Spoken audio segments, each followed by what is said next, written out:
विश्वास नहीं होता, मेरा ये प्रयास विफल कैसे हो गया। एक बार और प्रयत्न करना होगा मुझे।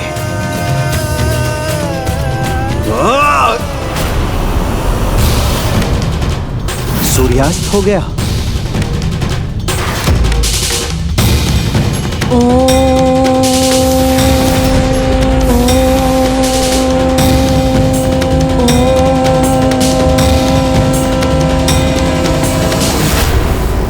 सावित्री, सूर्यास्त के साथ तुम्हारा व्रत संपन्न हुआ।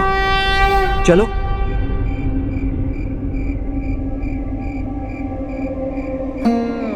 स्वामी।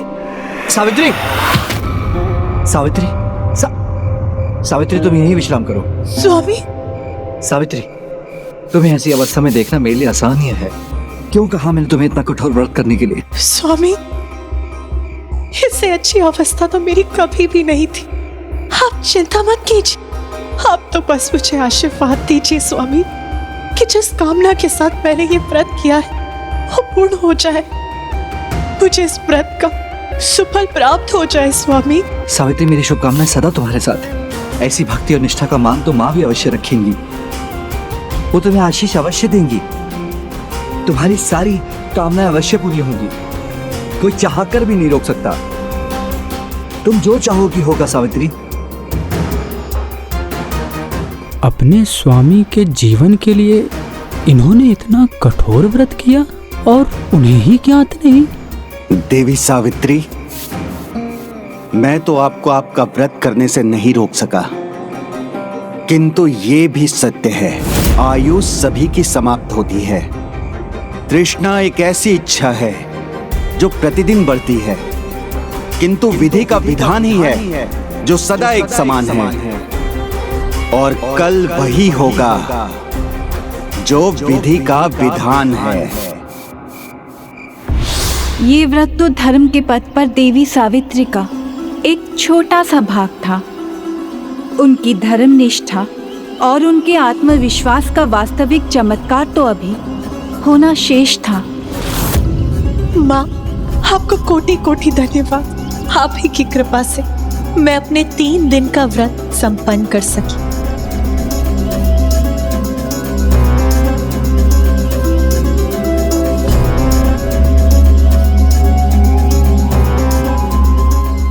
माँ, देवर्षि नारद की भविष्यवाणी के अनुसार आज मेरे स्वामी के जीवन का अंतिम दिवस है।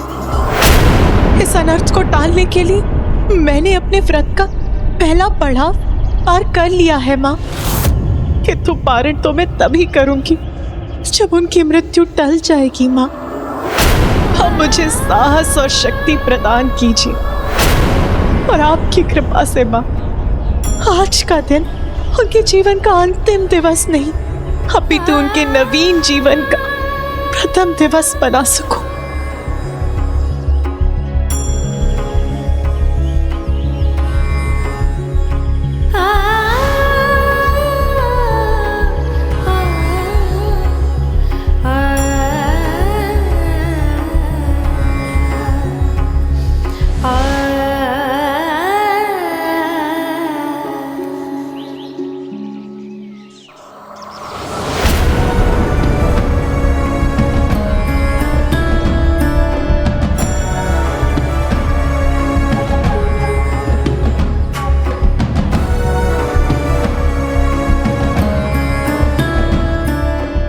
सावित्री, सावित्री, देखो सावित्री, तुम्हारे व्रत के पारण के लिए मैंने कितने स्वादिष्ट व्यंजन पकाए हैं। खीर, चूरमा, पूरी, और ये सब मैं तुम्हें अपने हाथों से खिलाऊंगा। आओ, अन्यथा विलंब होगा।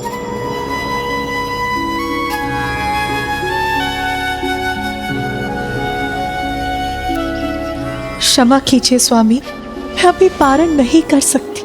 क्यों? क्यों नहीं खा सकती? तुमने ही तो कहा था कि व्रत के चौथे दिन तुम पारण से अपना व्रत संपन्न करोगी। देखो, अब समय आ गया है, आज चौथा दिन है। तुम 3 दिन से भूखी हो, तुमने कुछ नहीं खाया, तो भीतर शक्ति कैसे आएगी?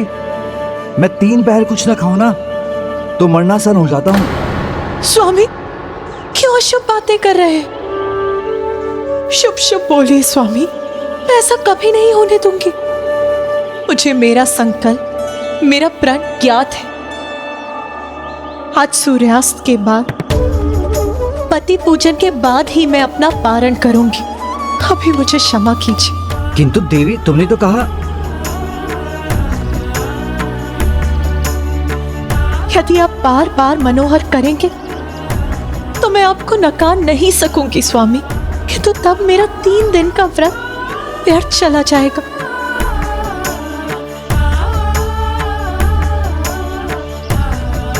उचित है, तो फिर मैं भी नहीं जाऊंगा।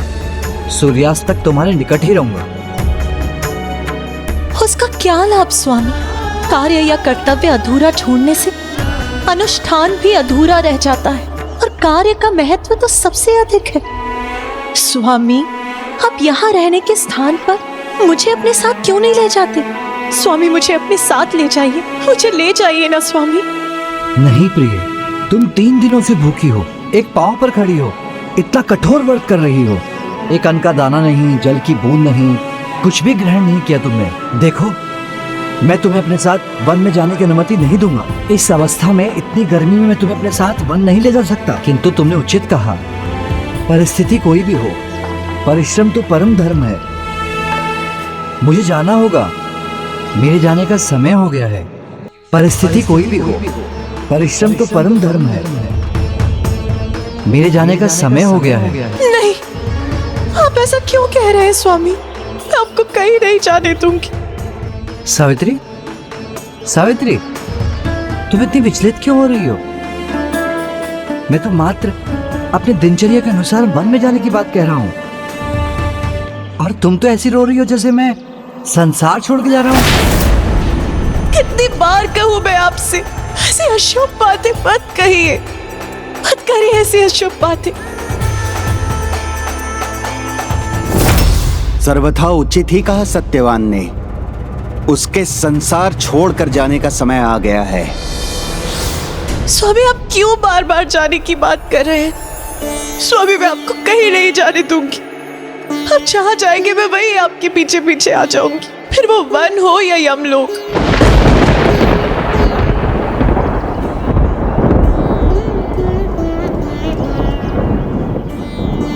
प्रिय, मुझे क्षमा कर दो।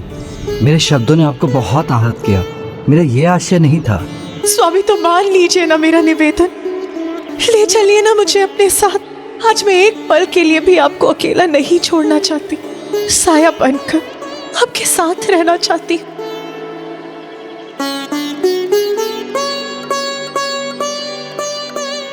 पुत्र, सावित्री की अगर इतनी प्रबल इच्छा है तो उसको अपने साथ लेकर जाओ। वैसे भी इससे पहले इसने कोई इच्छा व्यक्त नहीं की है और ना ही कहीं जाने का अनुरोध किया है।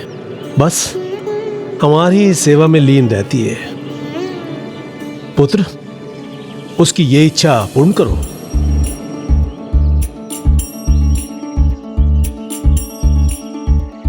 हाँ पुत्र, नारी के मन की था पाना अत्यंत कठिन है। वो जो कहती है या करती है, उसके पीछे कोई ना कोई बड़ा कारण अवश्य होता है। इसलिए तुम सावित्री पुत्री को भी अपने साथ ले जाओ।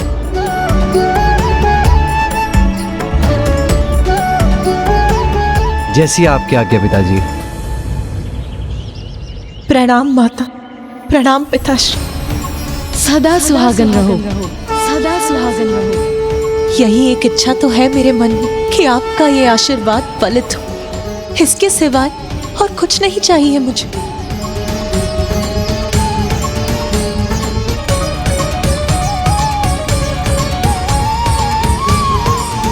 चलो।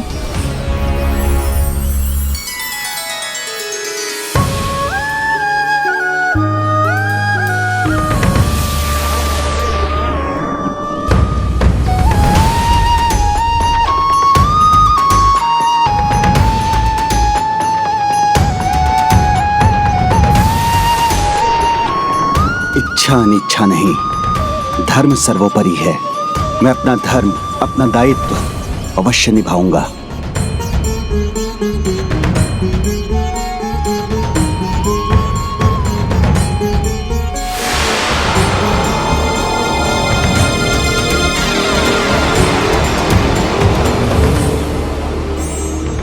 सावित्री, ये उचित स्थान है। तुम यहाँ विश्राम करो, मैं अपना कार्य समाप्त कर शीघ्र लौटता हूँ। तुम यहाँ बैठकर मेरी प्रतीक्षा करो।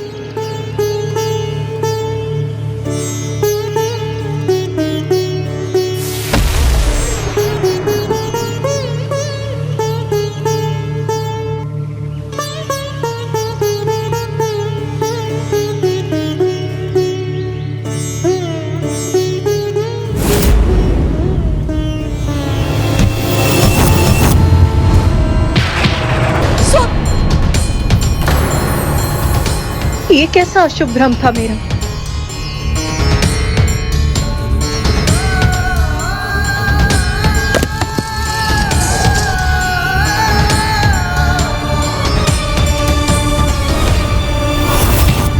स्वामी, स्वामी,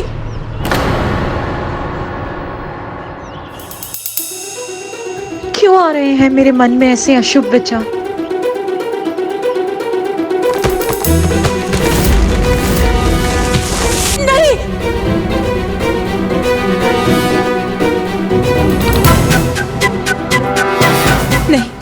ऐसे बुरे विचारों का मन में आना उचित नहीं।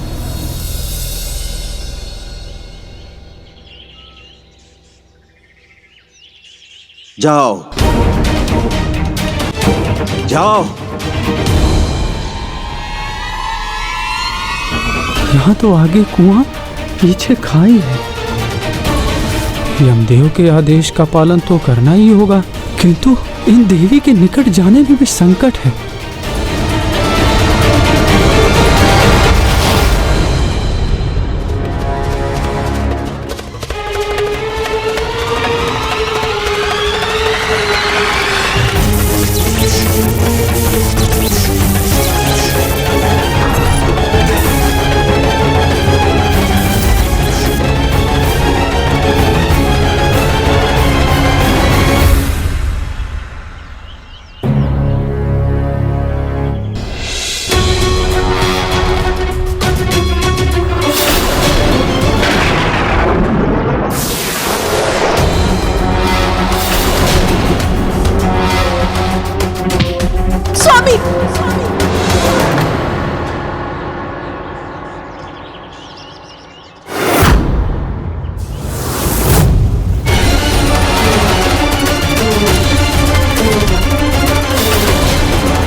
क्या हो सावित्री? स्वामी, स्वामी आगे एक विषैला कंटक है, सावधानी से चलिए स्वामी, अभी चुप जाता आपको। सावित्री, ये कोई विषैला सर्प नहीं है, मात्र एक कांटा है। किंतु इस वन में मैं बाल्यावस्था से आता हूँ, तो इन कंटकों का आभास है मुझे। तुम चिंता मत करो सावित्री, मैं शीघ्र लौटता हूँ।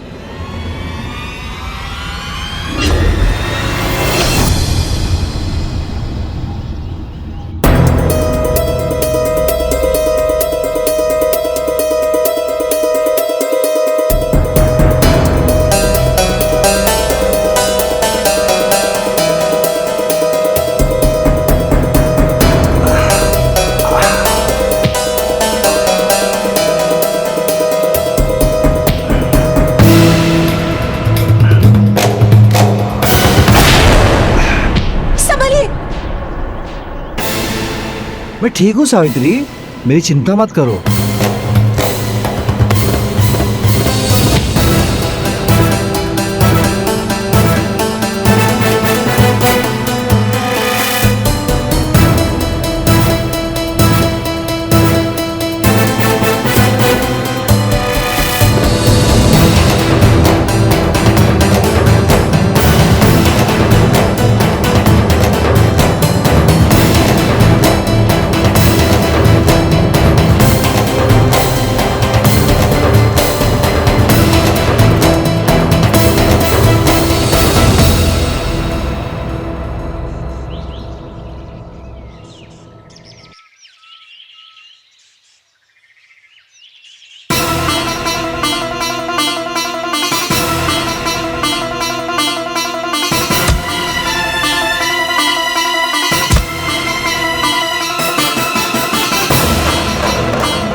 स्वामी आपने ऐसी असावधानी क्यों की? सावित्री, तुम व्यर्थ में चिंतित होती रहती हो। किंतु स्वामी, तुम्हें पता है ना मेरा कार्य ही कुछ ऐसा है। आज तक कभी कोई हानि नहीं पहुंची। लाओ, ये कुल्हाड़ी दे दो मुझे, दे दो ना। बस ये डाल काट लूं, फिर साथ में घर चलेंगे। लाओ।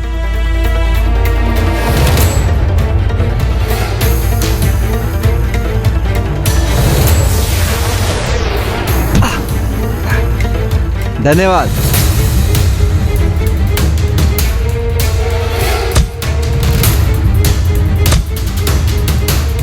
प्रभु यमदेव, जब तक देवी सावित्री सत्यवान के साथ है, उनके प्राण लेना असंभव है। तुमने उचित ही कहा। जब तक पति धर्मपरायणा नारी अपने पति के साथ है, हम उसके पति के प्राण नहीं ले सकते। देवी सावित्री को सत्यवान से दूर करना ही होगा।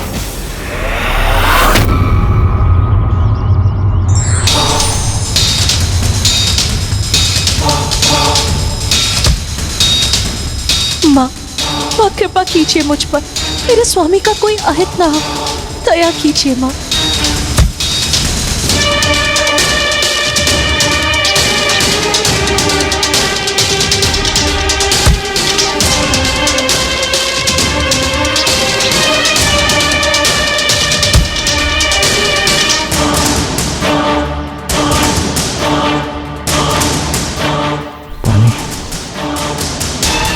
सावित्री, थोड़ा जल दो ना, प्यास लग रही है। स्वामी, मैं अभी लाई, अभी लाई।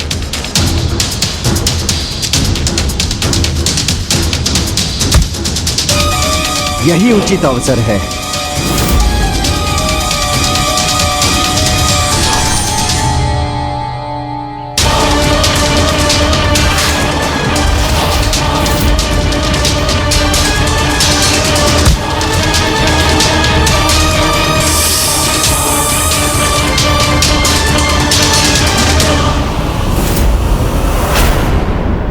से अधीर हो रहा हूं मैं।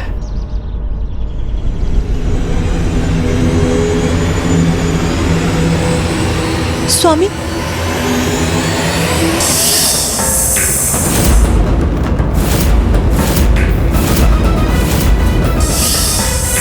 सर, ये सब यहाँ कहाँ से आ गया? स्वामी,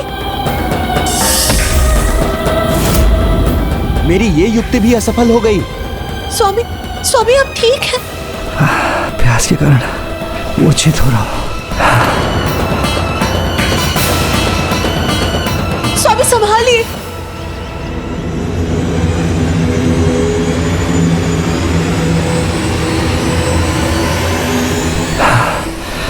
जल, जल, जल।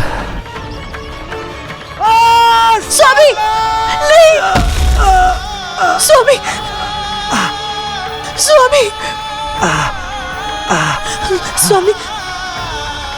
स्वामी, स्वामी,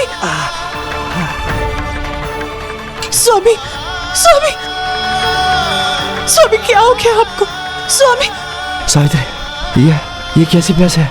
मेरे प्राण सूख रहे हैं। सावित्री, स्वामी, सावित्री। स्वामी, कुछ नहीं होगा आपको, मैं हूँ आपके पास, मैं आपको कुछ नहीं होने दूंगी। स्वामी, स्वामी, सावित्री, स्वामी, विश्वास रखिए स्वामी, मेरे होते आपको कोई अहित नहीं कर सकता। स्वामी, स्वामी, सावित्री, चल। स्वामी, सावित्री, हाँ स्वामी, मैं अभी चलाती हूँ, मैं चलाती हूँ। सावित्री, आपको कुछ नहीं होगा। सावित्री, चल। हाँ।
माता, ये कैसे हो गया माँ? ये कैसे होने दिया आपने? स्वामी, नेत्र खोलिए स्वामी, खोलिए नेत्र स्वामी, उठिए स्वामी, उठिए, उठिए स्वामी, स्वामी। मुझे क्षमा करना देवी। आपके अद्भुत पति धर्म परायणता का साक्षी बनने पर भी मुझे अपना कर्तव्य तो निभाना ही था।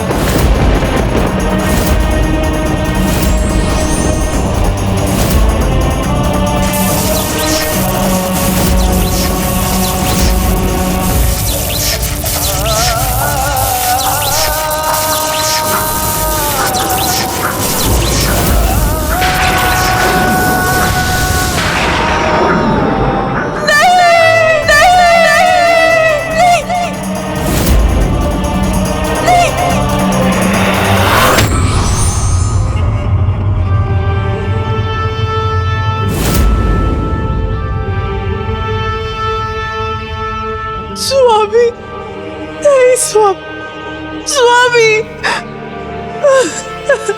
ये कैसे हो गया स्वामी? मैं तो यही थी, पर आपके प्राण कैसे चले गए? कैसे चले गए स्वामी? कैसे चले गए?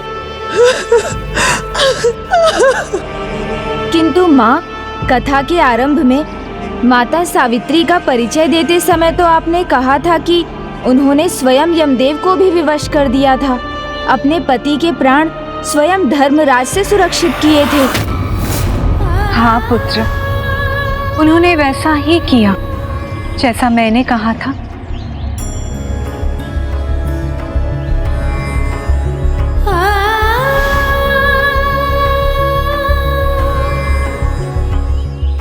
यदि मेरे कर्म अच्छे होंगे तो वो मुझे अवश्य मिलेगा जिसके मैं योग्य हूँ।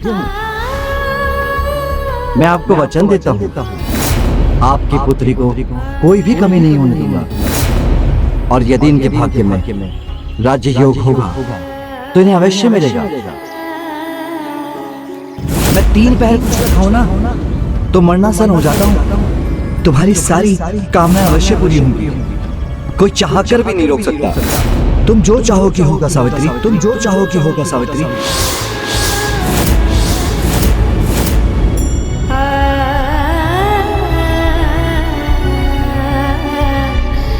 आप जहाँ जाएंगे मैं वही आपके पीछे पीछे आ जाऊंगी।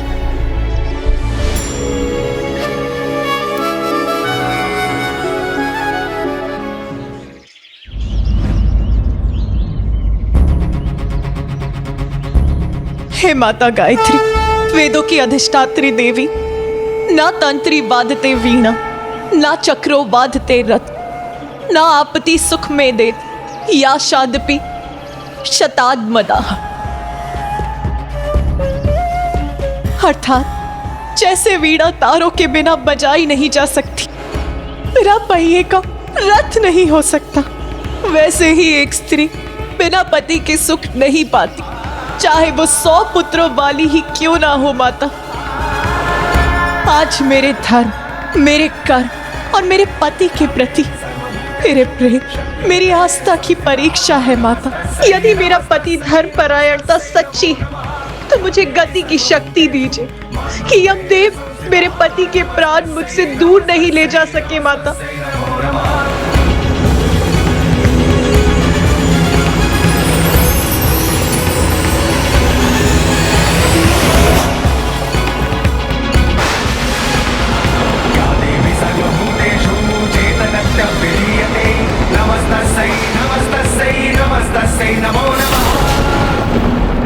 कुछ तो है जो उचित नहीं है।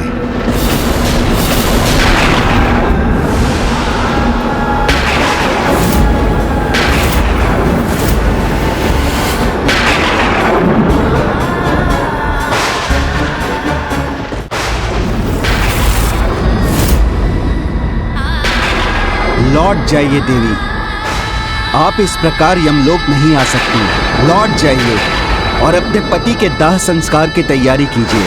हे धर्मराज, हे यमराज, यदि आप मेरे स्वामी के प्राण ले जाएंगे तो आपको मेरे भी प्राण ले जाने होंगे। यदि दाह संस्कार होगा तो हम दोनों का होगा, अन्यथा नहीं होगा। नैनम छिंदन्ति शस्त्राणि नैनम दहति पावक ना चैनम क्लेदयन्त्यापो ना शोषयति मारुतः। अर्थात आत्मा तो अजर अमर है, ना इसे शस्त्र काट सकते हैं, ना अग्नि जला सकती है, ना ही जल इसे गला सकता है, ना ही वायु इसे सुखा सकती है। तो पुत्री, तुम मात्र नश्वर देह के लिए व्यर्थ विलाप कर रही हो। नहीं पुत्री, मुझे मत रोको, मैं तो मात्र अपना धर्म निभा रहा हूं। साध्वी नाम तु सता नाम तु शिले सते श्रुते सिते श्री राम पवित्रम परम पति एको विशेष्यते। अर्थात सदाचार, सत, ज्ञान और मर्यादा में रहने वाले साधु और पति धर्म परायणता स्वभाव की स्त्रियों के लिए उनके पति ही पवित्र और परम विशिष्ट होते हैं। उनके बिना वो अपने जीवन की कल्पना भी नहीं कर सकती। इसीलिए यदि स्वामी जीवित नहीं है तो फिर मेरे जीवन का भी क्या लाभ। प्रकृति तो ईश्वर के अधीन है, वो समस्त जीवों को उनके कर्म के अनुसार बार बार नवीन जीवन देती है। यदि प्राणी का एक जीवन समाप्त नहीं होगा तो उसे नया जीवन कैसे प्राप्त होगा? उसे अपने पूर्व जन्म के कर्म को सुधारने का अवसर कैसे मिलेगा? यही नियति है और यही मेरा कर्तव्य। तो फिर उचित है आप अपने धर्म का पालन कीजिए और मैं अपने पति के प्राणों के साथ जाकर अपने धर्म का पालन करूंगी। हट करने से तुम्हारी इच्छा पूर्ण नहीं हो जाएगी देवी। आगे परलोक की नदी बैतरणी है, उसे कोई भी मनुष्य सदेह पार नहीं कर सकता। उसमें प्रवेश किया तो वहीं रह जाओगी।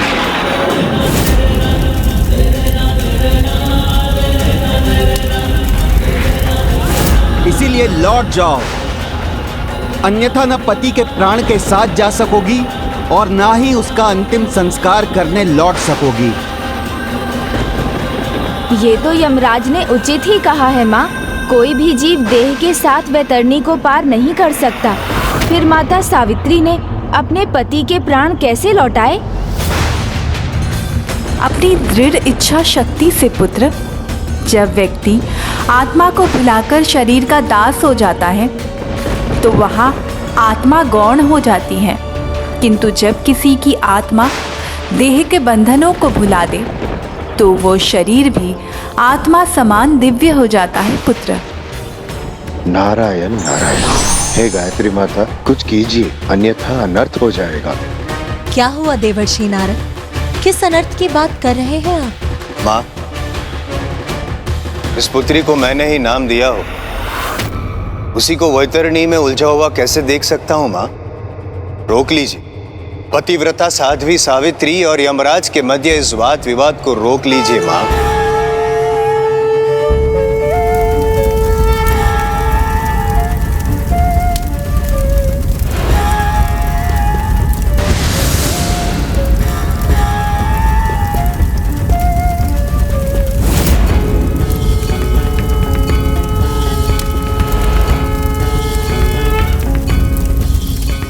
माँ, पुत्री वैतरणी में जा रही है, रोक लीजिए माँ, अनर्थ हो जाएगा माँ। किसी को रोकने की कोई आवश्यकता नहीं है देवर्षि।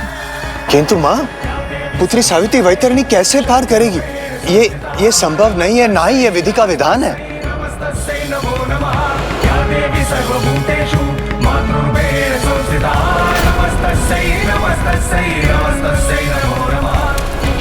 कदाचित वो बैतरणी में नहीं उतरेगी, उसके पहले ही रुक जाएगी।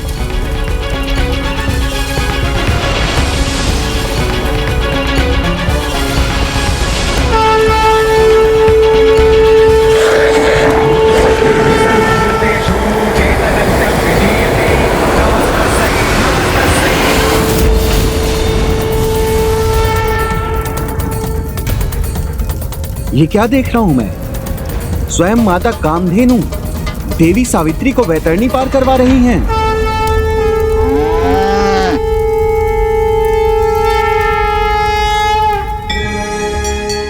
माँ? इसमें अचंभित होने की कोई बात नहीं है देवर्षि। सावित्री ने अपने सास ससुर की सेवा वैसे ही की है जैसे कि एक पुत्री करती है। निरंतर अपने पति के समान निष्ठा रखी, अपने परिवार माता अन्नपूर्णा के समान भोजन दिया माता कामधेनु के समान उनकी सभी इच्छाओं को पूरा किया। काम का अर्थ है इच्छा और धेनु का अर्थ है गाय। सृष्टि के 14 रत्नों में से एक माता कामधेनु अपनी दिव्य शक्ति के कारण किसी की भी इच्छा को पूर्ण करने की क्षमता रखती है। तो वैतरणी पार करने वाली देवी कामधेनु को उसकी इच्छा पूर्ण करने, उसकी सहायता करने तो आना ही था। धन्यवाद माता कामधेनु, मुझे वैतरणी पार कराने के लिए आपको कोटि कोटि धन्यवाद।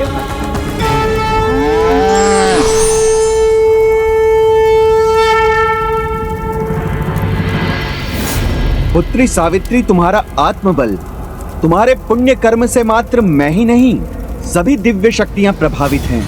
तभी माता कामधेनु ने तुम्हें वैतरणी पार लगाया है। किंतु प्रत्येक आत्मा की यात्रा और उसका भाग्य उसके कर्मों द्वारा निर्धारित होता है। तुम्हारे पति की आत्मा अब सांसारिक बंधनों से परे, उस आत्मा के पीछे आना अब उचित नहीं। इसलिए जहां तक तुम आ चुकी हो वहीं से लौट जाओ। हे धर्मराज, हे यमदेव, तन मन धन का संबंध तो आत्मा का संबंध होता है। यही है पति पत्नी का संबंध। इसीलिए जहाँ पति की आत्मा रहती है वहीं पत्नी का रहना भी उचित है।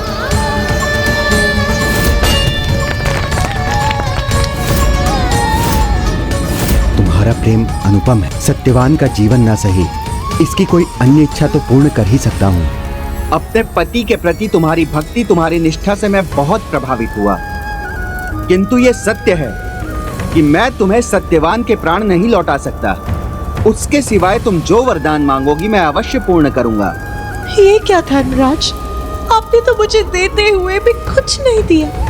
जिस कारण से आप मुझे ये वरदान दे रहे हैं, वो कारण को छीनने वाले भी तो आप ही हैं। इसलिए यदि आप मुझे कुछ देना चाहते हैं तो मुझे मेरे स्वामी के प्राण दे दीजिए।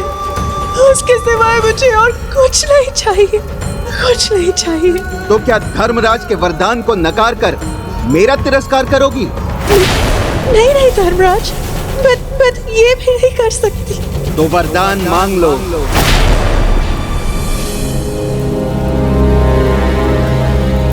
अब तो बस एक ही इच्छा है कि मृत्यु से पहले एक बार स्वयं तुम्हें अपनी नेत्रों, अपनी दृष्टि से देख पाती। उचित है यमदेव, मुझे स्वयं के लिए कुछ नहीं चाहिए। किंतु यदि आप मुझे कुछ देना चाहते हैं तो फिर मेरे सास ससुर की दृष्टि लौटा दीजिए। मुझे ये वरदान देने की कृपा कीजिए धर्मराज। स्वामी, स्वामी, स्वामी, पुत्र सत्यवान और पुत्री सावित्री अभी तक नहीं लौटे। स्वामी, उनको आने में इतना विलंब कैसे हो गया? वो अभी तक लौट के क्यों नहीं आए? तुम चिंता मत करो, मैं उन्हें अभी ढूंढ कर आता हूँ। पर बिना नेत्रों के आप उन्हें कैसे ढूंढेंगे? और यदि जाना ही चाहते हैं तो मुझे भी साथ ले चलिए, हम एक दूसरे का सहारा बनेंगे।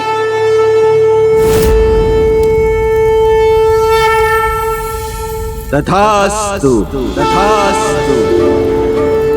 धन्यवाद धर्मराज।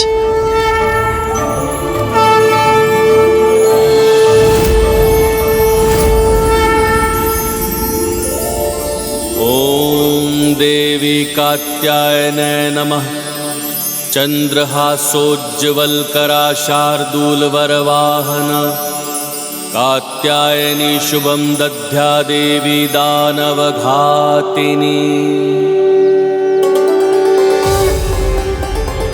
या देवी सर्वभूतेषु शक्तिरूपेण संस्थिता नमस्तस्यै। अद्भुत चमत्कार हो गया स्वामी, हमारी दृष्टि लौट आई, हम सब देख सकते हैं स्वामी।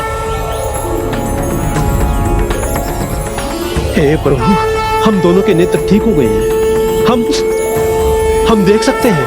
हाँ स्वामी, ये प्रभु की असीम कृपा ही तो है कि हमें पुत्री सावित्री जैसी पुत्रवधू प्राप्त हुई है।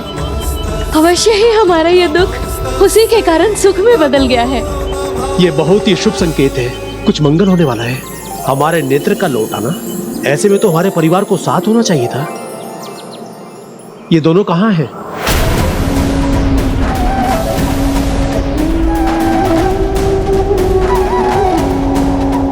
अब अपने सास ससुर के पास लौट जाओ, वो तुम्हें देख सकेंगे और तुम में ही अपने पुत्र को देखकर संतुष्ट भी होंगे।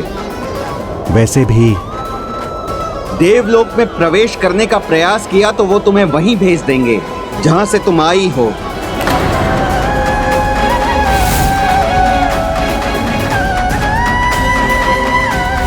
नहीं नहीं, ये मेरे साथ कदापि नहीं हो सकता। यदि देवलोक में सच्चाई है, यदि देवलोक के देवता मेरे पति धर्म की सच्चाई को देख सकते हैं, तो फिर वो मुझे उचित मार्गदर्शन अवश्य दिखाएंगे, अवश्य दिखाएंगे।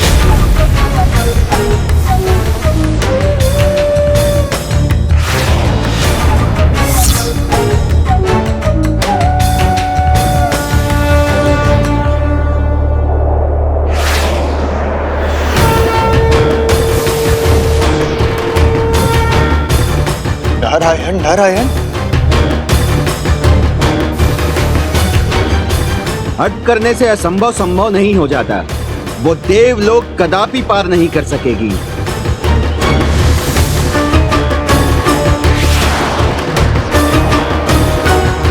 ये कैसी ध्वनि है?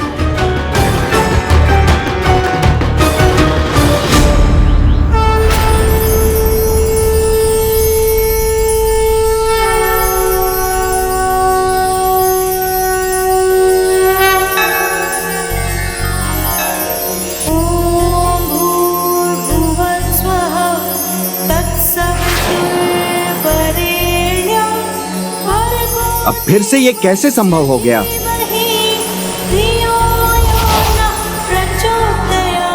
नारायण नारायण। माँ, अपना त्रिशूल भेजकर पुत्री की सहायता करने के लिए आपको अनेकों धन्यवाद माँ। नहीं देवर्षि, ये त्रिशूल मेरी शक्ति से उत्पन्न नहीं हुआ है। पति धर्म की शक्ति कितनी असीम होती है, इसका अनुमान तो आपको देवी अनुसुईया, देवी अरुंधति और देवी सुमति के उदाहरणों से ज्ञात हो ही गया होगा। ये वही असीम शक्ति है जो किसी भी देवता, यहाँ तक कि त्रिदेवों की शक्ति से भी अधिक है। ये स्वयं सावित्री के पति धर्म की ही शक्ति है जो वहां त्रिशूल बनकर प्रकट हुई। तो फिर उसे भला देवलोक को पार करने से कौन रोक सकता था? नारायण नारायण। देवी, आपके निश्चय की दृढ़ता सराहनीय है, किंतु आपकी इस यात्रा का परिणाम आपकी सफलता नहीं होगी। यमदेव, परिणाम की चिंता तो वो करते हैं जो कर्म से अधिक उसके फल के बारे में सोचते हैं। वर्तमान के प्रयासों से अधिक भविष्य के सुख के बारे में सोचते हैं। और कर्म करते समय साहस का त्याग नहीं करना चाहिए। और जिसके सत्पुरुष स्वयं आप हो तो उसका साहस तो और बढ़ जाता है। तुम्हारे इस सरल सहज ज्ञान से मैं बहुत प्रभावित हूँ पुत्री, किंतु ज्ञात रहे, ये कर्म जो तुम कर रही हो उसका परिणाम तुम्हारी असफलता ही नहीं अपितु संकट भरा भी है। इसीलिए मैं तुम्हें अभी भी कह रहा हूँ, और आगे बढ़ने का प्रयत्न मत करो। लौट जाओ अपने स्थान पर। अब मुझे अपने स्थान से लौट जाने का सुझाव दे रहे हैं यमदेव, तो फिर ये भी तो बताइए कि मेरा स्थान है कहाँ? क्योंकि एक पति का स्थान तो वही होता है जहाँ उसका पति होता है। तो फिर आप जहाँ मेरे पति को लेकर जा रहे हैं, मेरा स्थान भी वही है यमराज। अपने ज्ञान, अपनी वाणी, अपनी सार गर्भित वचनों से और अपने पति के प्रति अटूट निष्ठा से तुमने पुनः मुझे प्रभावित किया है, किंतु दुर्भाग्यवश मैं तुम्हारे पति को तुम्हें फिर से लौटा नहीं सकता। तो सत्यवान के प्राण के स्थान पर जो चाहती हो मांग लो।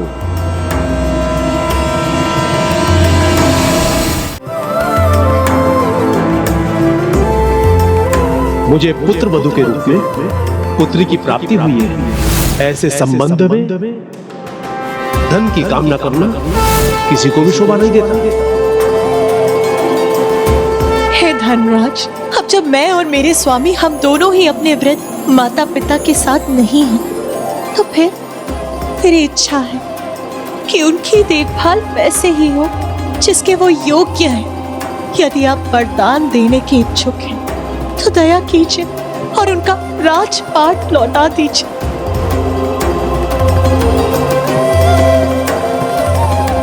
तथास्तु, तथास्तु। पुत्र सत्यवान, पुत्री सावित्री, पुत्र सत्यवान, पुत्री सावित्री। क्षमा कर दीजिए भैया, मैंने आपके साथ जो किया, मैंने आपका राजपाट आपसे छीन लिया। अब उसका फल मेरा पुत्र भुगत रहा है। मुझे क्षमा कीजिए मुझे क्षमा कर दीजिए। मैं अपनी भूल सुधारना चाहता हूँ, मैं प्रायश्चित करना चाहता हूँ। भैया, आप पुनः राजपाट संभाल लीजिए और मुझे आपकी सेवा की अनुमति दीजिए। ये अवश्य ही हमारी पुत्र वधू के सुकर्मों का फल है, किंतु वो है कहां? पुत्री सावित्री, मैं तुम्हें और कुछ नहीं दे सकूंगा और तुम्हें निराश होता हुआ देख मुझे भी दुख होगा। लौट जाओ अपने सास ससुर के पास, क्योंकि सत्यवान के प्राण नहीं, अब मात्र उसकी स्मृतियां ही तुम्हारे साथ रह सकती हैं। यमदेव, आपने मुझे जो वरदान दिए तो आपकी कृपा थी मुझ पर, किंतु एक कृपा और कर दीजिए मुझ पर। मुझे यहाँ से लौटने के लिए मत कहिए, क्योंकि अब मेरे लौटने का कोई कारण भी शेष नहीं है। बस एक अपने सास ससुर की चिंता थी मुझे, अब वो भी दूर हो गई। इसीलिए अब मुझे मेरे पति, मेरे स्वामी से विलग कोई नहीं कर सकता। वो जहाँ जाएंगे मैं भी वहीं जाऊंगी। नियति व्यक्ति से बड़ी होती है पुत्री। यदि मैं तुम्हें तुम्हारे सत्यवान के प्राण लौटा सकता तो अवश्य लौटाता, किंतु हम भी कुछ नियमों से बंधे हैं और सृष्टि का ये नियम कोई भंग नहीं कर सकता, न मैं न तुम। तो ये व्यर्थ का प्रयास मत करो। धर्मराज, मेरी विनती है आपसे, मुझे मेरे धर्म से भटकने के लिए मत कहिए। आप अपने धर्म का पालन करिए और मुझे मेरे धर्म पर चलने दीजिए। धर्म में तुम्हारी आस्था अनुपम है। मांगो पुत्री, अपने पति के प्राण के सिवाय कोई तीसरा वरदान मांगो।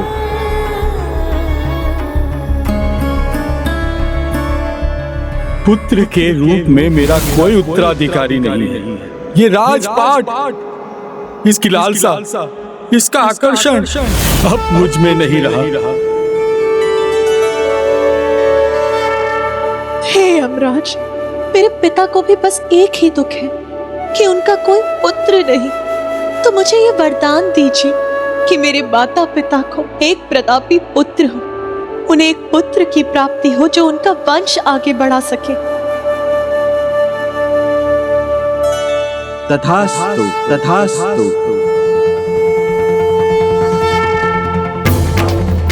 अब तो तुम्हें वापस जाना स्वीकार होगा।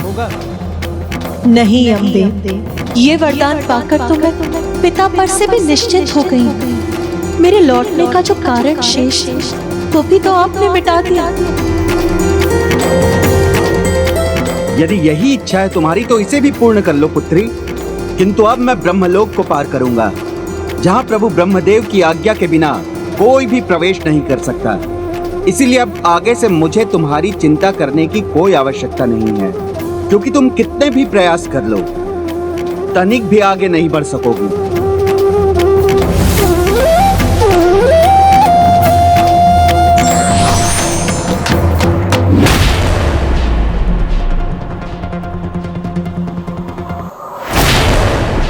और ब्रह्मलोक पार करने की आज्ञा तुम्हें ब्रह्मदेव कदापि नहीं देंगे।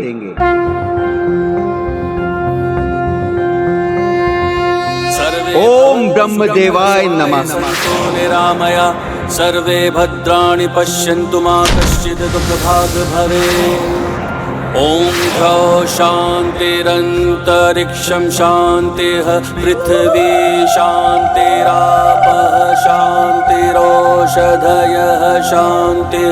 ओम शान्तिः शान्तिः। मेरा विश्वास सत्य सिद्ध हुआ, वो आगे नहीं आ सकती, ब्रह्मलोक पार नहीं कर सकी, तो अब मैं चिंता रहित यमलोक की ओर बढ़ सकता हूँ।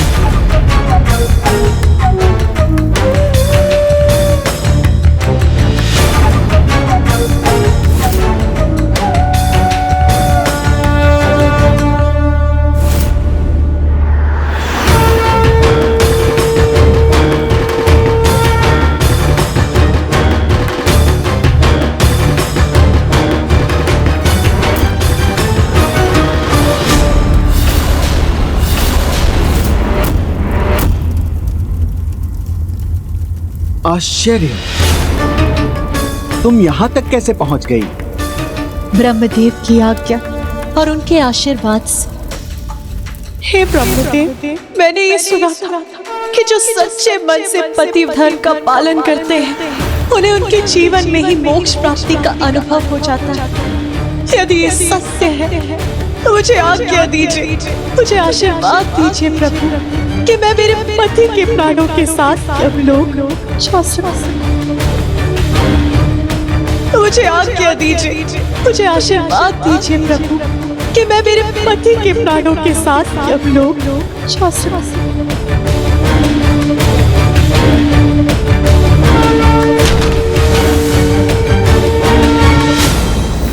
पुत्री सावित्री का व्रत किसी अखंड तप के समान था और उसका पति प्रेम, पतिव्रत धर्म भी अद्भुत है। इसीलिए वो अपने ही जीवन में मोक्ष की अधिकारी है और जिसे ये अधिकार हो उसके लिए ब्रह्मलोक के द्वार खोलना और उसे पार करना कहाँ कठिन है।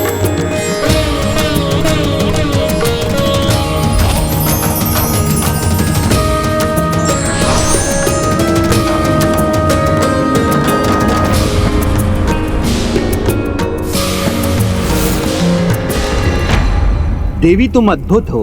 बाधाओं को पार करने की अद्वितीय क्षमता है तुम में, किंतु यमलोक के द्वार पर तुम जिस इच्छा से पहुंची हो वो पूर्ण नहीं हो सकती, क्योंकि तुम्हारा यमलोक में प्रवेश करना असंभव है और तुम्हारी कोई भी प्रार्थना, कोई भी तर्क मेरे निर्णय को नहीं बदल सकता।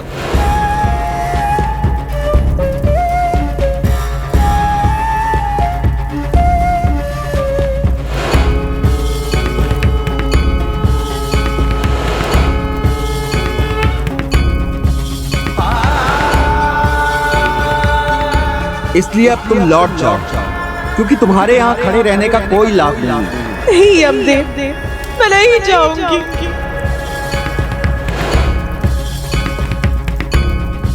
हट मत करो पुत्री, ये यमलोक है और मैं यमलोक का अधिपति, और मैं तुम्हें अपने लोक में प्रवेश करने की अनुमति कदापि नहीं दूंगा पुत्री।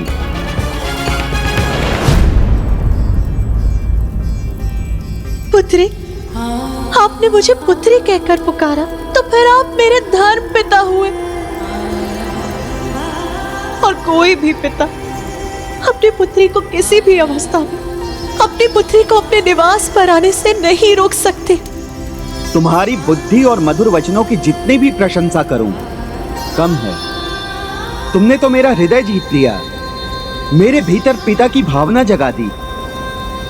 तुमने पुत्री बहुत दुविधा में डाल दिया है मुझे, किंतु धर्मराज अपने धर्म से कभी भी विमुख नहीं होते। इसीलिए सत्यवान के प्राण तो मैं तुम्हें नहीं लौटा सकता हूँ, किंतु तुम्हारा पिता होने के नाते मैं तुम्हें एक और वरदान देता हूँ। किंतु इस बार जो भी मांगना अपने लिए मांगना, कुछ ऐसा जिससे तुम संतुष्ट हो जाओ और तुम लौट जाओ पुत्री। मैं आपको वचन देती हूँ, यदि मैं आपसे अपना मन चाहा वरदान पा लूंगी तो मैं अभी यहाँ से लौट जाऊंगी। तो अवश्य मांग लो, अपने पति के प्राण छोड़कर कुछ भी मांग लो।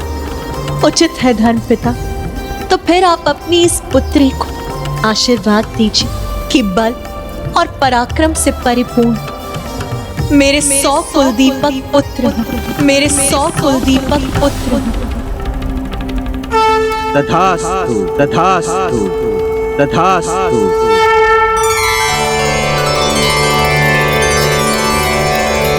इस वरदान के लिए आपको कोटि कोटि धन्यवाद धर्मपिता। अब तो तुम प्रसन्न हो पुत्री, अब तो तुम लौट सकती हो। क्या हुआ पुत्री, तुमने तो वचन दिया था ना, मन चाहा वरदान पाओगी तो तुम लौट जाओगी। तो अब विलंब मत करो, लौट जाओ, क्योंकि यहाँ रहने का कोई लाभ नहीं होगा। नारायण नारायण नारायण नारायण। प्रणाम देवर्षि नारद। धर्मराज, आपने पुत्री को मनचाहा वरदान दे के उसे तो धन्य कर दिया, किंतु आपको इस बात का तो ज्ञात होगा ही कि एक पिता जब अपनी पुत्री को कुछ देता है उसे वापस नहीं लेता। इसीलिए एक धर्म पिता होने के नाते आपने जो वरदान उसे दिया है उसे फलीभूत होने का एक अवसर भी तो दीजिए, अन्यथा संसार आपके धर्म और न्याय पे शंका करेगा। धर्मराज, एक नारी बिना पति के मां कैसे बन सकती है? धर्मराज,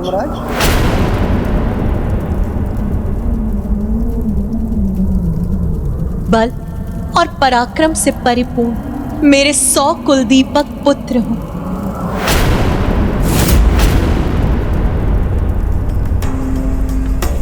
हे धर्म पिताश्री, अपने धर्म का पालन करते हुए अपने वरदान का न्याय कीजिए। मेरे पति परमेश्वर को जीवन दान दीजिए, उनके प्राण लौटा दीजिए।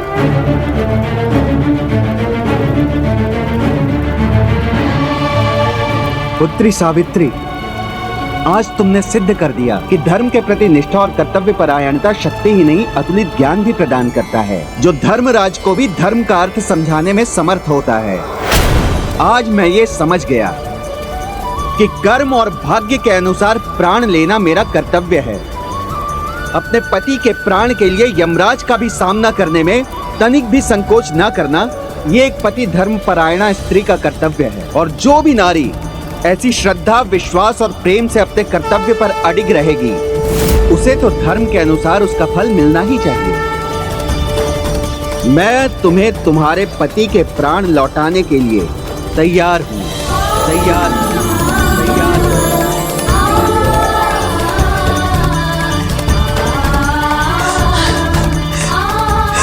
धन्यवाद धर्मराज, धन्यवाद। इतना ही नहीं, आज से जो भी नारी आपकी कथा सुनकर ज्येष्ठ मास की अमावस्या का व्रत करेगी, उसके पति के भाग्य में यदि अकाल मृत्यु भी होगी तो भी वो टल जाएगी।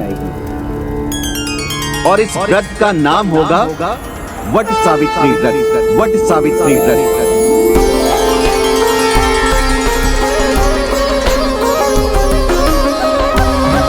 नारायण नारायण। जाओ पुत्री, अपने पति के प्राण के साथ लौट जाओ।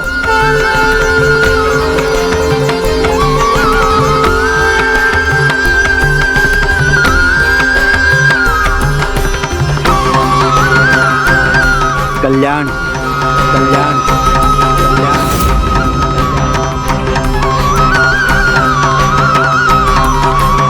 स्वामी,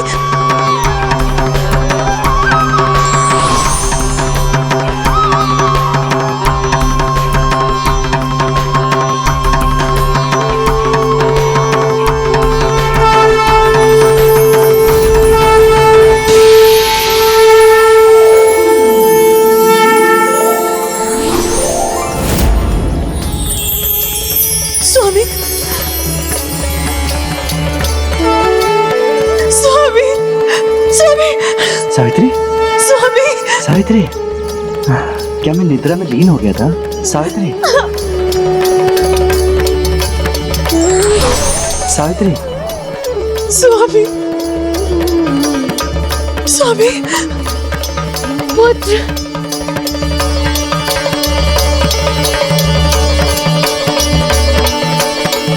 पुत्री, हाँ, पुत्री।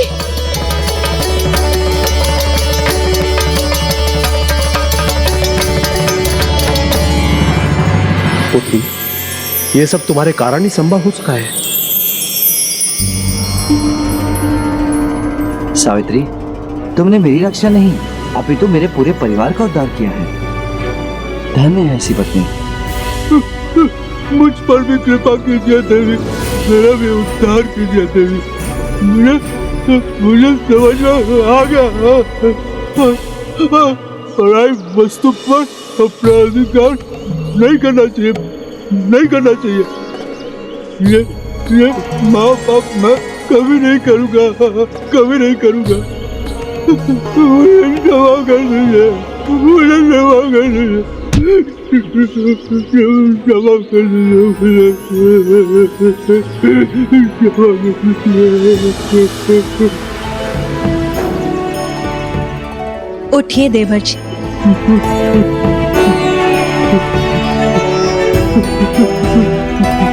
आपके क्योंकि क्षमा ही आपका पश्चाताप है।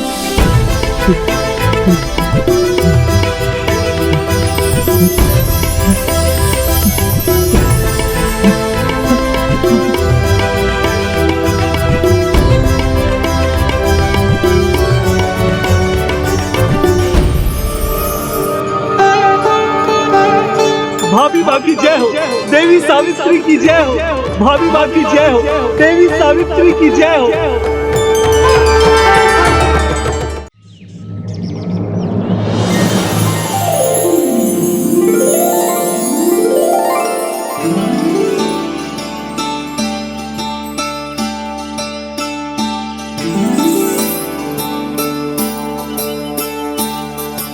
ओह, तो माता अरुंधति के समान माता सावित्री को भी हमारे आगमन का आभास हो गया।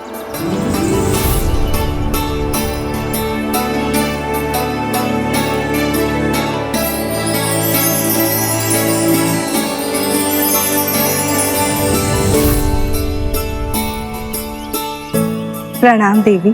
प्रणाम माता। हे गौरी नंदन, हे लक्ष्मी पुत्र, प्रभुत्व का आभास तो निर्जीव कंकड़ पत्थरों को भी हो जाता है। यहाँ के सेवक सेविकाएं ही नहीं, यहाँ का कण कण आपकी प्रतीक्षा कर रहा है। और क्यों ना करे, शुभता के प्रतीक श्री गणेश और समृद्धि की प्रतीक माता लक्ष्मी का आगमन जो हो रहा है यहाँ आपके दर्शन पाकर हम सब धन्य हो गए। आप यहाँ हमारा सत्कार कर रही हैं और हम तो यहाँ एक अनुरोध लेकर आए हैं कि धर्मनिष्ठ स्त्रियों में श्रेष्ठतम अर्थात आपका हल्दी कुमकुम सत्कार करने की इच्छा रखते हैं हम। हमें अनुमति दीजिए देवी। पुत्र। माता, ये लीजिए।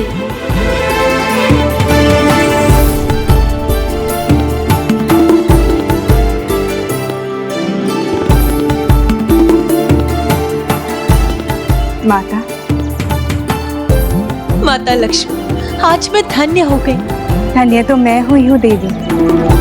आपके हल्दी कुमकुम सत्कार के बाद मेरा संकल्प भी आज पूरा हो गया और मेरी यात्रा। पुत्र गणेश, मेरी इस यात्रा को संपन्न और सफल करने में तुम्हारा बड़ा योगदान था। तुमने मेरा भार उठाया। तुम्हारे कारण ही मैं 3 साध्वियों देवी की कथा कह सकी। इसलिए मैं आशीर्वाद देती हूँ, आज से जो भी संतान अपने माता पिता को तीर्थ यात्रा ले जाने का कर्तव्य निभाएगा, उस पर मेरी विशेष कृपा होगी, उसे समृद्धि की प्राप्ति होगी। माता, जिस पर आपकी कृपा हो वो मेरी कृपा से कैसे वंचित रह सकता है? ऐसी संतानों पर माता लक्ष्मी और गणेश की कृपा होगी और उन्हें जीवन पर्यंत शुभता और समृद्धि प्राप्त होगी।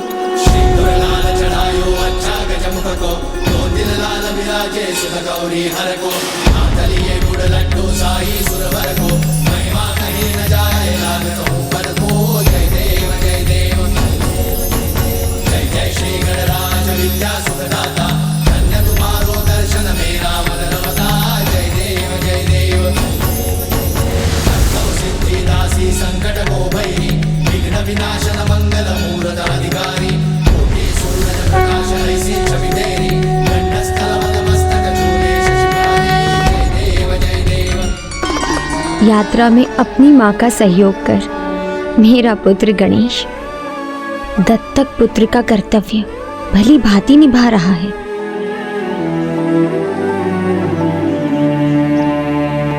तुम्हारे मन में क्या चल रहा है पुत्र? माँ, मैं सोच रहा था क्या किसी पुरुष ने भी अपनी पत्नी के प्रति ऐसी निष्ठा का परिचय दिया था जैसे तीनों साध्वी माताओं ने दिया? हाँ पुत्र, वैकुंठ लौटने की हमारी यात्रा में मैं उनकी कथा भी तुम्हें सुना दूंगी। ऐसे अनेक महान पुरुष हुए हैं, किंतु उनमें श्रेष्ठ है भृगु ऋषि के पौत्र मुनि रुरु। जहाँ महातपस्वी रुरु अपनी कठोर तपस्या में लीन थे, वहीं उसी स्थान के निकट प्रतिदिन महादेव की आराधना करने परम सौंदर्य की धनी विश्ववसु और मेनका की पुत्री देवी प्रमाद्वारा आया करती थी। महेश्वराय नागेंद्रहाराय त्रिलोचनाय। मुनि रूरू के पत्नी धर्म की कथा का आरंभ तब होता है जब एक शिव भक्त देवी प्रमाद्वारा अपनी प्रतिदिन की पूजा के पश्चात निकट ही तपस्या में रत मुनि रूरू के दर्शन किया करती थी। एक युवा ऋषि को इतनी तन्मयता से तपस्या करते देख वो बहुत प्रभावित थी।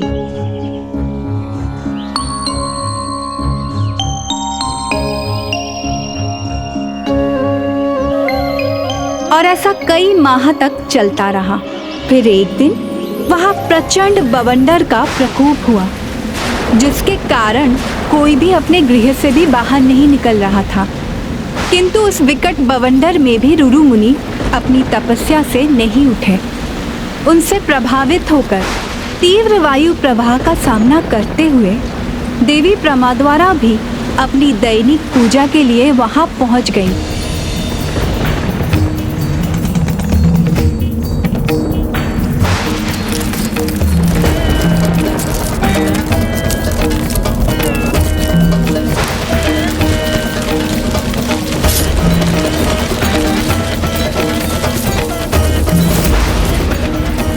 देवी प्रमाद्वारा मुनिवर की सहायता करना चाहती थी, किंतु उनके मन में एक दुविधा थी कि कहीं ऐसा करने पर रूरू मुनि की तपस्या भंग न हो जाए, और इसी भय से उन्होंने मुनिवर का स्पर्श नहीं किया और वो डाल उनके कंधे में धंसी रह गई। ऋषि रूरू की परिस्थिति घाव के कारण बिगड़ रही थी। तब देवी प्रमाद्वारा से देखा नहीं गया और उन्होंने उनकी तप ऊर्जा का सामना करते हुए उनके घाव पर औषधि लेप लगाया।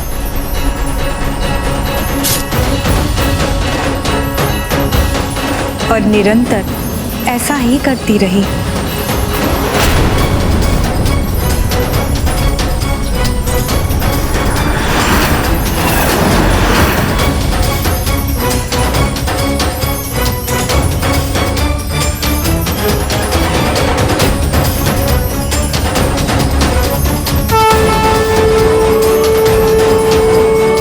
देवी, कौन है आप?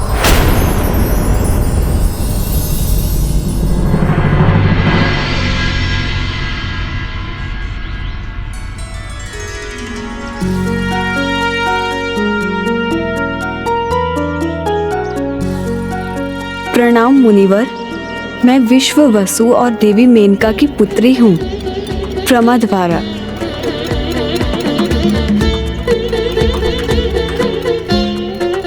शिव स्तुति का मधुर स्वर जो प्रतिदिन मुझे भक्ति भाव से भर देता है, वो स्वर आपका ही है ना देवी? भक्ति और सेवा का अनुपम भाव आपके अंदर समाया हुआ है। अद्भुत हैं आप देवी। आपने मेरे घाव पर औषधि का लेप लगाकर मेरी पीड़ा दूर कर दी है। देवी, आपका बड़ा उपकार है मुझ पर। नहीं ऋषिवर, उपकार तो आपने किया है। इस पूरे संसार पर आपके घोर तप से इस संसार को जो लाभ मिलेगा वो मेरी सेवा की तुलना में तो कुछ भी नहीं है। आपकी सेवा तो मेरा कर्तव्य है। कितनी दिव्य हैं आप देवी। आपकी वाणी और आपके विचारों ने तो मेरे अंतर्मन को छू लिया है। आप बाहर से जितनी सुंदर हैं, भीतर से उससे अधिक सुंदर हैं। मैं आपसे बहुत प्रभावित हूँ। एक प्रकार से आपने मेरे तप में मेरी सहायता की। अपने बारे में सोचे बिना आपने मेरी सेवा की और इस प्रकार आप मेरे जीवन का अभिन्न भाग बन गई। इसीलिए हे देवी, यदि आपको स्वीकार है तो आपको अर्धांगिनी के रूप में पाना मेरा सौभाग्य होगा।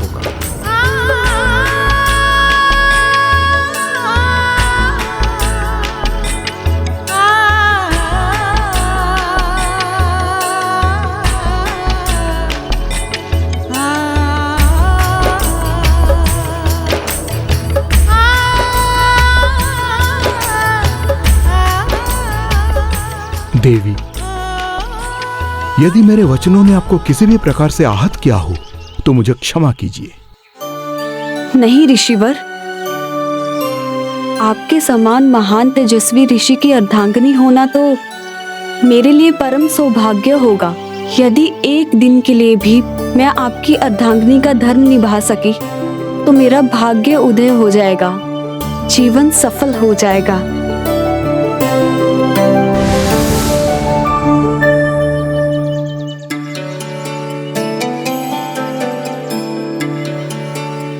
नहीं देवी, आपको पत्नी रूप में पाना तो मेरा सौभाग्य होगा, क्योंकि यदि आप जैसी योग्य और दिव्य स्त्री मेरे साथ हो तो मेरे योग और तप को और भी बल मिलेगा।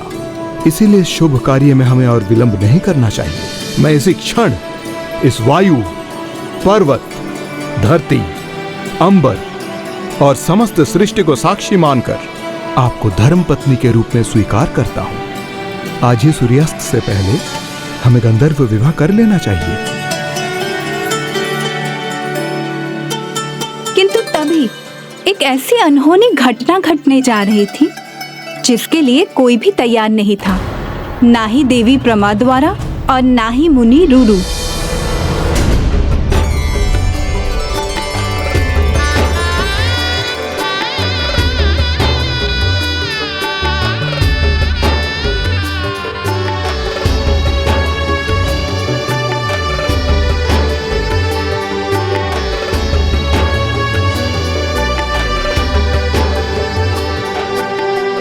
अब वो समय आ गया था जब मुनि रुरु संसार के सामने देवी सावित्री के समान प्रेम का, देवी अरुंधति के समान निष्ठा का और देवी सुमति के समान दृढ़ निश्चय का महान उदाहरण प्रस्तुत करने वाले थे।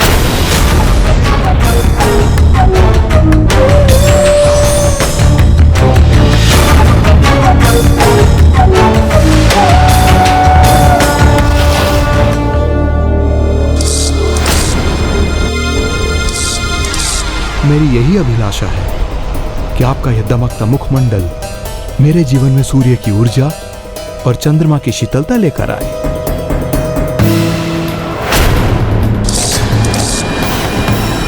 अब यह हमारा संबंध जन्म जन्मांतर का संबंध बन जाएगा।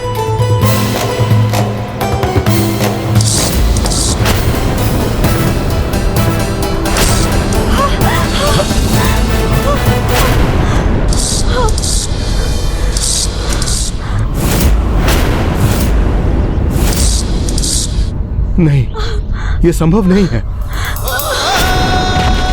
देवी, देवी, ये क्या हो गया देवी आपको?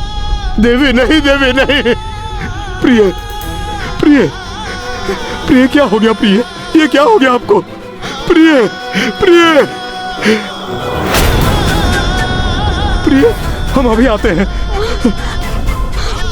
कोई है? कोई तो सहायता करो। स्वामी, स्वामी, स्वामी। प्रिय, प्रिय, प्रिय, प्रिय, प्रिय प्रमा द्वारा हमारे सुख पर ये दुर्भाग्य की कैसी काली छाया पड़ गई है। ये क्या हो गया आपको देवी? हमारा साथी अल्प समय का नहीं हो सकता। ये पीड़ा मेरे लिए असहनीय है। जहाँ आप जाएंगी मैं भी वहीं जाऊंगा। नहीं मुनिवर, ये अनुचित है। होता वही है जो प्रभु की इच्छा होती है। जीवन तो हमारे पूर्व कर्मों का फल होता है। आप इसे कैसे ठुकरा सकते हैं? आप जैसा तपस्वी कैसे निराश हो सकता है और कैसे आत्मघात करने का सोच सकता है? नहीं मुनिवर, आप ऐसा नहीं कर सकते, नहीं कर सकते। मेरे जीवन की आशा निराशा बन जाए, जीवन मृत्यु बन जाए। अब मेरे इस जीवन का भी कोई लाभ नहीं। अब तो मुझे भी मृत्यु आ जाए।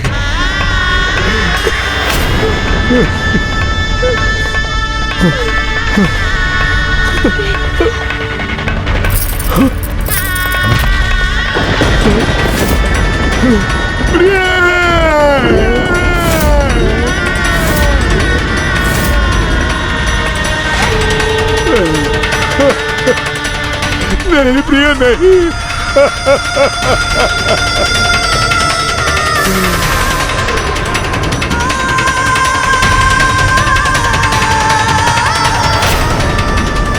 एक दिन के लिए भी मैं आपकी अर्धांगिनी का धर्म निभा सकी तो मेरा भाग्य उदय हो जाएगा, जीवन सफल हो जाएगा। आप जैसा तपस्वी कैसे निराश हो सकता है? तुमने उचित कहा देवी, मैं इतना निराश कैसे हो सकता हूँ? यदि एक तपस्वी का तप व्यर्थ जाए तो यह उसके तप का अपमान है। मैं ऐसा कदापि नहीं होने दूंगा। मैं अपने तपोशक्ति से तुम्हारा भाग्य बदलूंगा। इस अकाल मृत्यु को तुम्हारे भाग्य से मिटा दूंगा। ये मेरा प्रण है।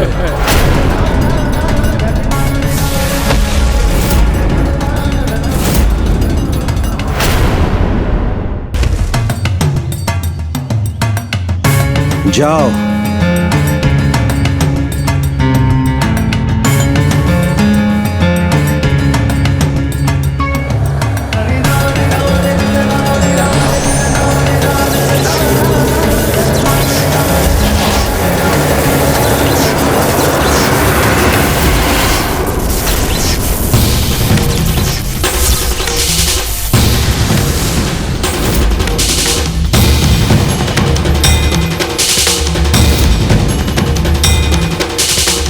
ये कैसे संभव है?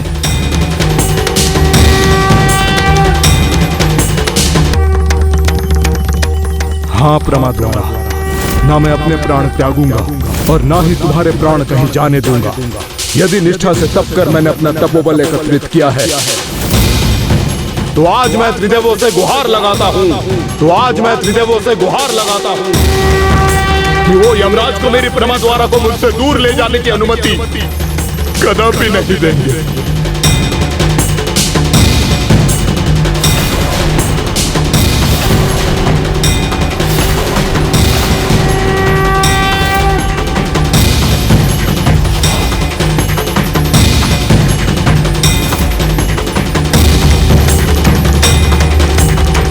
फिर से प्रयास करता हूं।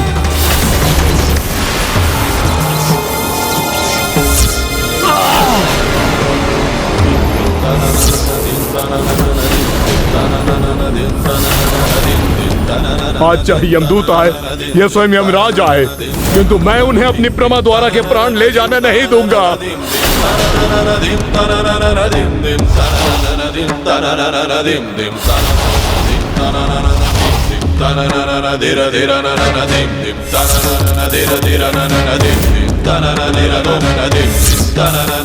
मेरे यमदूत स्तंभित होते जा रहे हैं। ये कैसे संभव है? यमराज ने अनेकों यमदूत भेजे, किंतु मुनिवर रुरु उन्होंने देवी प्रमाद्वारा के प्राण नहीं जाने दिए। वो तो देवी के पार्थिव शरीर के निकट ही बैठे रहे।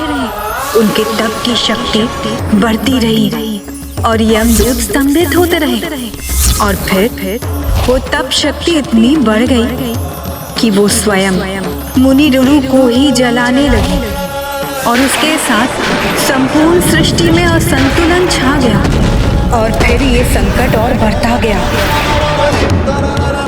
ऋषि मुनि ने उन्हें समझाने का बहुत प्रयत्न किया, किंतु सभी असफल रहे, क्योंकि अन्य किसी को तो क्या, मुनि रुरु ने तो अपने पर पितामह महान ऋषि भृगु की भी एक न सुनी। इतना अनर्थकारी हट मत करो पुत्र, तुम महान तपस्वी हो। तुम्हारे तप से जगत का कल्याण होना चाहिए पुत्र। तो अपने तपोबल से सृष्टि को हानि मत पहुंचाओ पुत्र। अपने पर पितामह का कहा मानो, त्याग दो ये हट। पर पितामह, मैं आपका सम्मान करता हूँ, किंतु आपके ये शब्द तो मुझे आहत करने वाले हैं। कदाचित आप भी समझने में असमर्थ हैं। आप जिसे मेरा हट कह रहे हैं वो तो मेरा प्रेम है, और प्रेम कभी अनुचित नहीं होता। प्रेम? तुम इसे प्रेम कह रहे हो पुत्र? प्रेम मर्यादाओं को भुलाने के मार्ग पर नहीं चलता, नियति के नियमों को भंग करने के लिए नहीं कहता।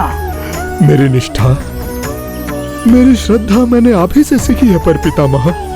जिस प्रकार अखंड निष्ठा, श्रद्धा और भक्ति से मैंने अपना तप किया, अब उसी प्रकार अपने प्रेम को अपना सर्वस्व समर्पित कर रहा हूं। और आज मेरे इस प्रेम के सामने यदि स्वयं यमराज भी आ गए तो वो भी मुझे यहां से हटाने में असमर्थ होंगे।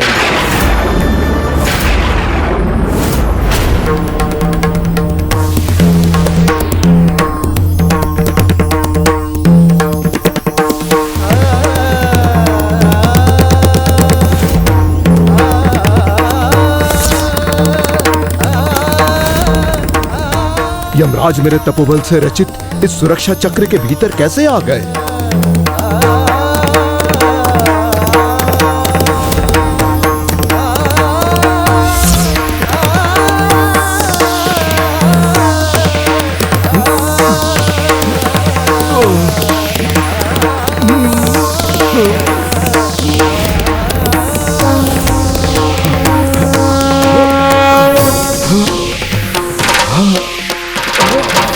मुनि रुरु का तपोबल मेरे लिए भी बाधा उत्पन्न कर रहा है। कदाचित मुझे ही उनको समझाने का प्रयत्न करना चाहिए। मुनिवर, आप तो ज्ञानी हैं, सृष्टि के क्रियाकलापों से भली भांति परिचित हैं, और ये तो विधि का विधान ही है कि जो प्राणी जन्म लेता है उसकी मृत्यु तो होती ही है। देह नश्वर है, नष्ट होना ही उसकी नियति है। मात्र आत्मा अजर अमर है, वो तो सदा रहती है। फिर आपका इस प्रकार इस मृत्यु पर शोक करना आपको शोभा नहीं देता। नहीं यमदेव, विधि का विधान भी किसी कारण से ही है, न्याय की भावना से बंधा हुआ है। और यहाँ तो घोर अन्याय हो रहा है। जिस देवी ने इतने निस्वार्थ भाव से इस तपस्वी की सेवा की, स्वयं कष्ट सहे और मेरी सहायता की, मुझे पति रूप में स्वीकार कर अत्यंत कठिन जीवन का चुनाव किया, अपने छोटे से जीवन में अनेक त्याग किए, उनका ये फल इतना अल्प जीवन मुझे स्वीकार नहीं। कर्मों का फेर अनेक जीवन से चला आ रहा है, और प्रभु ने सभी के जीवन की समय सीमा नियत की हुई है, रची हुई है। मैं भी उसी से बंधा हुआ हूँ और सभी जीव भी। किसी को भी अपनी निर्धारित आयु से अधिक जीवन नहीं प्राप्त होता मुनिवर। तो इन्हें मेरी आयु दे दीजिए, भले ही आप उसके लिए मेरे प्राण ले लीजिए, भले ही आप उसके लिए मेरे प्राण ले लीजिए।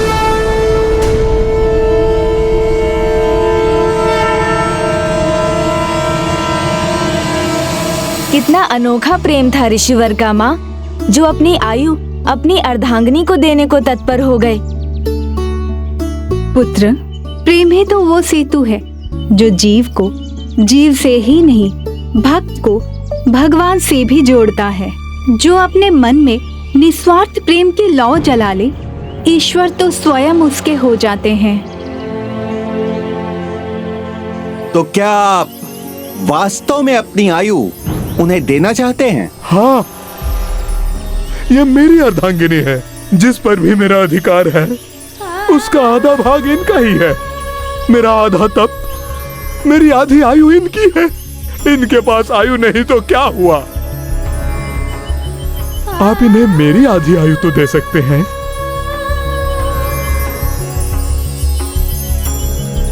कोई भी किसी से भी कितना भी प्रेम क्यों न करे, अपना जीवन उसे कदापि नहीं देता। जीवन का मोह ही ऐसा है। और आपने अपनी आधी आयु देने की बात कर विवाह संबंध को एक नया उदाहरण दे दिया है, क्योंकि विवाह तो वो संबंध है जिसमें सदैव कुछ खोकर ही कुछ पाया जाता है। एक दूसरे के प्रति त्याग की भावना हो, तभी विवाह सफल होता है। मैं आपके इस भाव से, आपके इस पावन संबंध से अत्यंत प्रभावित हुआ हूँ, और देवी प्रमा द्वारा को आपकी आधी आयु देता हूँ, आपकी आधी आयु देता हूँ। ओम नमस्ते देवेशाय सुरासुर नमस्कृताय भूत भव्य महादेवाय हरित पिंगल लोचनाय बलाय बुद्धिरूपिणे वैयाघ्रव संचदाय तथास्तु तथास्तु प्रभवेश्वराय हराय हरिनेत्राय युगान्तकरणायानलाय गणेशाय लोकपालाय महाभुजाय महाहस्ताय शूलिने महादंशिणे कालाय महेश्वराय पुष्पदंताय विभागाय मुखाय सर्वहराय हिरण्यश्रवसे द्वारिणे भीमाय भीम पराक्रमाय ओम नमो नमः।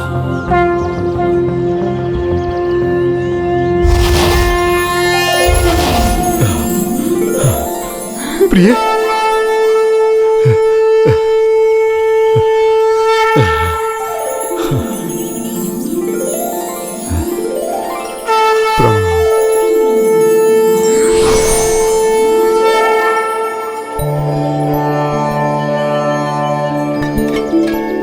और ये था मुनि रुरु का पत्नी प्रेम, जिसके लिए उन्होंने अपनी आधी आयु और अपनी तपो शक्ति का त्याग कर दिया और ये प्रमाणित कर दिया कि जो कुछ भी पति का है उसमें अर्ध भाग का अधिकार पत्नी का भी है, फिर वो कोई कर्तव्य हो या कोई कर्तव्य का फल।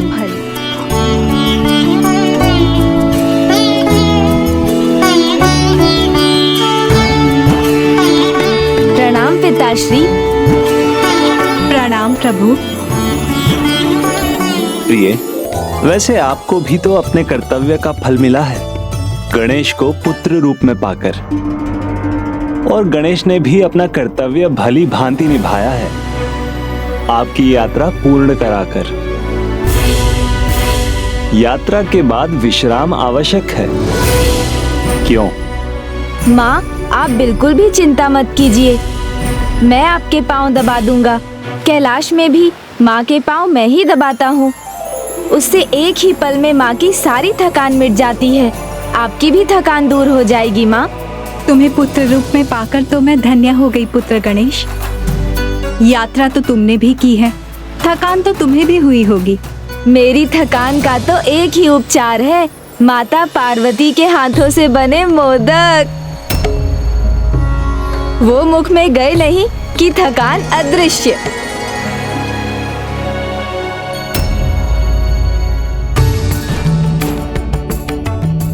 मेरा कहने का अर्थ ये है माँ कि इसमें कोई संकोच नहीं पुत्र। एक माता अपने पुत्र को नहीं समझेगी तो कौन समझेगा। मुझे पता है तुम्हें देवी पार्वती की स्मृति सता रही है और उन्हें भी तुम्हारी स्मृति सता रही होगी। किंतु पुत्र, मैं इस बात से बहुत चिंतित हूँ। पुत्र, तुम यहाँ मेरे पास हो, फिर भी तुम्हें देवी पार्वती के पास जाने की इच्छा हो रही है।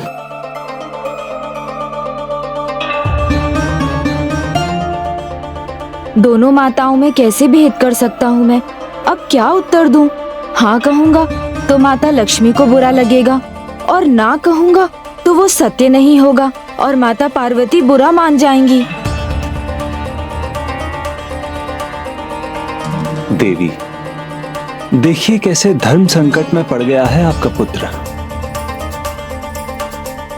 सत्य तो ये है कि आपके वात्सल्य को पाकर वो आनंदित तो है, किंतु माता पार्वती की स्मृति भी इसे सता रही होगी। स्वामी, मैं तो उसके साथ परिहास कर रही थी। हाँ पुत्र, इससे पहले कि देवी पार्वती की व्याकुलता का प्रभाव संपूर्ण सृष्टि पर हो, तुम्हें उनके निकट लौट जाना चाहिए।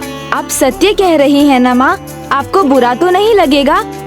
पुत्र, अब तो तुम्हें दो माँओं के प्रति अपना उत्तरदायित्व निभाना होगा, किंतु एक समय पर तुम हम दोनों में से एक के साथ ही रह सकते हो।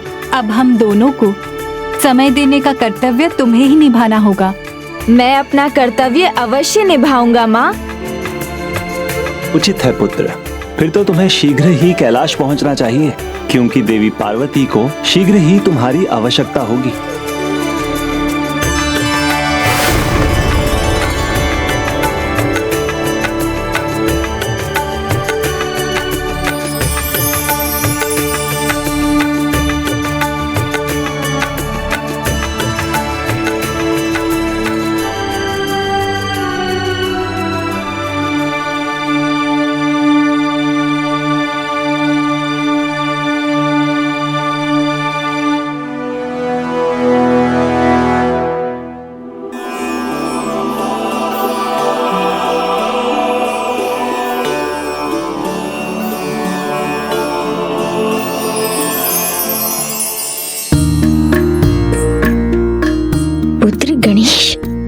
लौट आया मेरा पुत्र।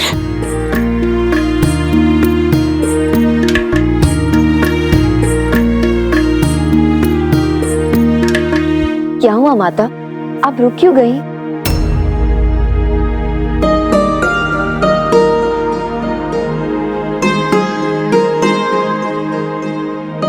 नहीं, वो तो अभी भी नहीं लौटा।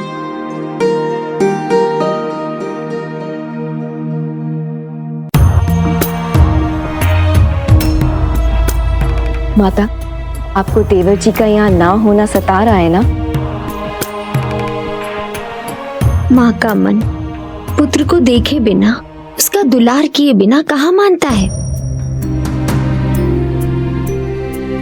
मैं समझती हूँ माँ, माता शची भी जयंत को ना देखे तो विचलित हो जाती थी, और फिर देवर जी तो यहाँ बहुत समय से नहीं है। हाँ पुत्री, तुमने मेरी भावना को सही समझा।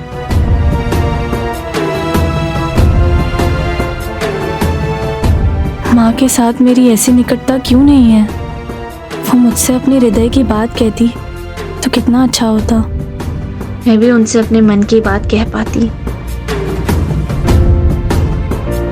माँ, मेरी माता का देहांत तो मेरे जीवन के आरंभ में ही हो गया था, इसलिए मैंने उनका प्रेम नहीं देखा, किंतु पिता का प्रेम वो बिल्कुल ऐसे ही होता है। पुत्री वल्ली, तुम्हें चिंता करने की कोई आवश्यकता नहीं है। मैं हूं ना, तुम्हारी माँ। और ये तो ममता है जो माता पिता को अपने संतान के प्रति होती है।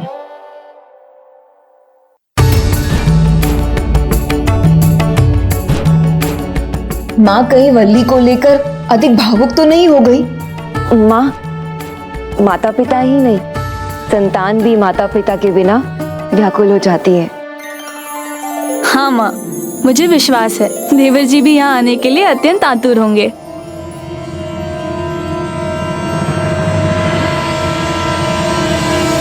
आपके मन की पुकार देवर जी अवश्य सुनेंगे। हाँ माँ, और फिर उनसे भी कहाँ रुका जाएगा? मुझे भी लगता है कि वो शीघ्र ही आने वाला है। आने वाला नहीं माता, मैं तो आ चुका हूँ। माँ की गोद में आए विघन हरता, पार्वती के मन में उमड़ी ममता। माँ की गोद में आए विघन हरता,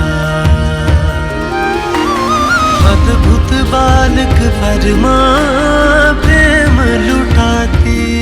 प्रणाम माता। देवता जग में देखा, हमने कहा था ना माँ, देवर जी शीघ्र लौटेंगे। देवता जग में। स्वागत है अनुज गणेश। प्रणाम ज्येष्ठ।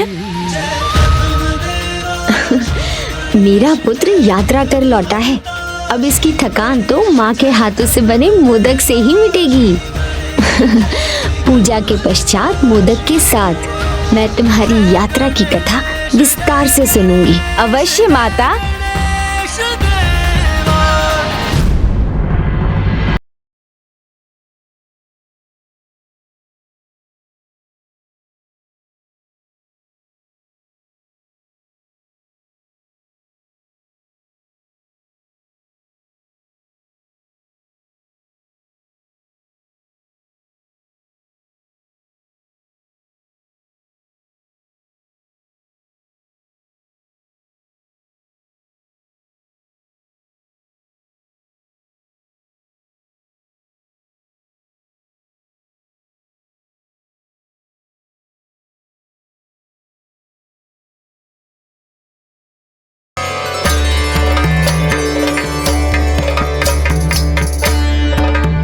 दोनों को अनेकों आशीष।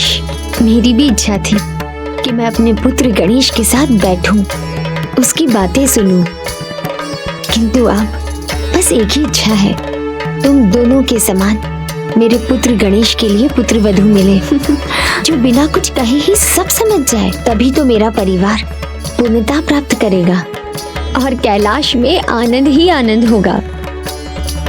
बस मेरे इस परिवार के आनंद पर किसी की कुदृष्टि ना पड़े। माता और भाभी माँ दोनों प्रसन्न हैं। संकट, अनिष्ट, किसी का कोई संकेत नहीं है। फिर माता लक्ष्मी ने ऐसा क्यों कहा कि माता को मेरी आवश्यकता है, और ऐसा महत्वपूर्ण क्या है जो मुझे करना है?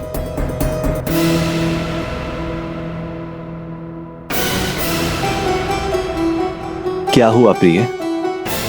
मेरा हृदय नहीं मान रहा था स्वामी, फिर भी उसे जाने की अनुमति दी है मैंने। गणेश के उचित समय पर उचित स्थान पर होने से उचित ही होगा प्रिय। गणेश वही है जहां उसकी आवश्यकता है। गणेश शीघ्र ही अत्यंत महत्वपूर्ण व्रत की स्थापना का माध्यम बनेगा। सत्यनारायण व्रत और कथा का पाठ कैलाश में अब शीघ्र होने वाला है।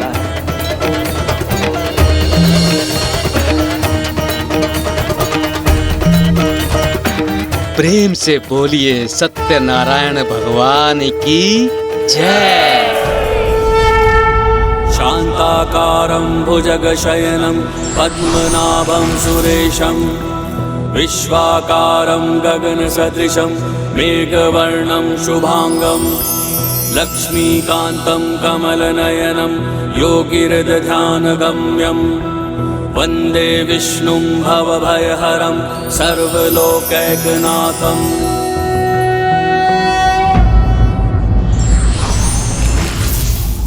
कोई भी संबंध तभी सफल हो सकता है जब उसमें निस्वार्थ प्रेम और त्याग का भाव निहित हो।